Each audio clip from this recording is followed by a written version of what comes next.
સીએમએની પરીક્ષાના ફાઇનલ રિઝલ્ટો સામે આવી ચૂક્યા છે ત્યારે સુરતના સિમ્પલી શિક્ષા કોચિંગ ક્લાસીસના વિદ્યાર્થીઓએ રાષ્ટ્રીય સ્તરે ઉત્કૃષ્ટ પ્રદર્શન કરી આકર્ષક પરિણામો હાંસલ કર્યા છે।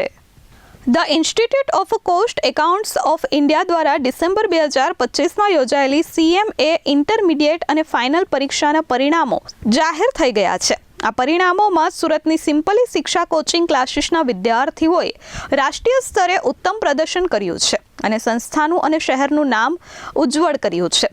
સિમ્પલી શિક્ષા કોચિંગ ક્લાસીસના ડાયરેક્ટર તરુણ અગ્રવાલ અને તેમની ટીમના માર્ગદર્શન હેઠળ 4 વિદ્યાર્થીઓએ ઓલ ઇન્ડિયા રેન્ક પ્રાપ્ત કર્યો છે। સીએમએ ફાઇનલ પરીક્ષામાં પલક અગ્રવાલે સમગ્ર ભારતમાં 17મો રેન્ક મેળવ્યો છે। પ્રતિક વેલજાએ 30મો અને હર્ષ શાહે 35મો રેન્ક મેળવ્યો છે, જ્યારે જીનય સંઘવીએ 43મો રેન્ક મેળવી નોંધપાત્ર સિદ્ધિ હાંસલ કરી છે। સિમ્પલી શિક્ષા કોચિંગ ક્લાસીસ વર્ષોથી સીએમએ પરીક્ષામાં સતત ઉત્તમ પરિણામો આપી રહી છે।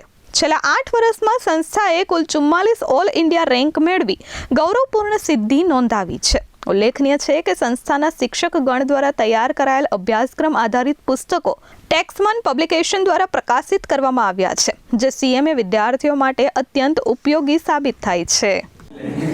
मेरा नाम जिनय संघवी है। मैं यहाँ सिंपली शिक्षा में पढ़ाई करता हूँ और मैंने अभी सीएमए इंटरमीडिएट क्लियर किया है। AIR 43 आया है, ऑल इंडिया रैंक।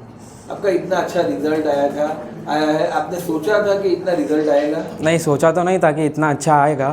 इतना इसके बारे में सोचा नहीं भी कि क्या होगा, सिर्फ इतना सोचा था कि पास हो जाओ तो भी चलेगा। पर अभी रिजल्ट के दिन देखा तो AIR 43 आया तो बहुत खुशी हुई।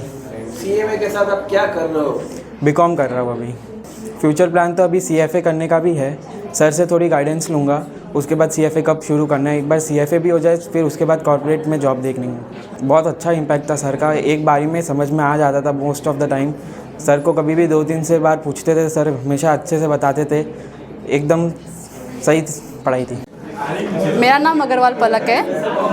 मैंने सिंपली शिक्षा से सीएमए किया है और मेरा फाइनल का स्कोर 541 है। सबसे पहले पेरेंट्स और टीचर्स। क्यों? क्योंकि उनके सपोर्ट से मैं आज कर पाई हूँ। यहाँ पे कॉन्सेप्चुअल क्लैरिटी होती थी और रेगुलर टेस्ट होती थी उन सब से, और पेरेंट्स के सपोर्ट से। मेरा फाउंडेशन, इंटर, फाइनल सब मैंने सिंपली शिक्षा से किया है और यहाँ पे स्टडी बहुत अच्छा होता है। लाइक कॉन्सेप्चुअल क्लैरिटी बहुत अच्छी होती है। यहाँ पे 4 to 5 आवर्स के क्लासेस होते थे और सेल्फ स्टडी मैंने 8 to 10 आवर्स किया था। अभी तो सीएमए का प्लेसमेंट हो जाए, उसके बाद कोई फर्दर कोर्सेज जैसे CA या CFA करना है। હું તરુણ અગ્રવાલ, સિમ્પલી શિક્ષા કોચિંગ ક્લાસીસનો સંચાલક।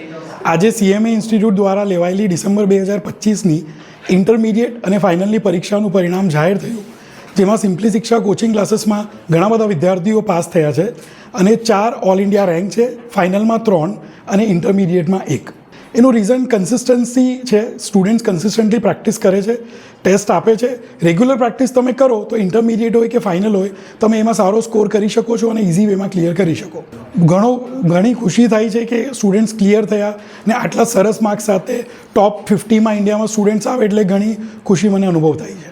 ફાઇનલમાં લગભગ તમે માનો કે અરાઉન્ડ 60% જેટલા છોકરાઓ પાસ થયા છે ને ઇન્ટરમીડિયેટમાં અરાઉન્ડ 50-55% જેટલા લોકો પાસ થયા। નોર્મલી ઓવરઓલ રિઝલ્ટ જે ઇન્સ્ટિટ્યૂટ દર વખતે આપે છે, આ વખતે થોડુંક રિઝલ્ટ દર વખત કરતાં અલગ છે। નોર્મલી ઇન્ટરનું ગ્રુપ 1 અને ફાઇનલનું ગ્રુપ 3નું રિઝલ્ટ કમ્પેરેટિવલી ઓછું હોય છે અને સેકન્ડ ને ફોર્થ ગ્રુપનું વધારે હોય છે। આ વખતે બંને ગ્રુપના રિઝલ્ટ ઓલમોસ્ટ એક રેન્જમાં જ છે। બંને રિઝલ્ટ 25 થી 30% વચ્ચે છે। Bureau report S24 news, Surat.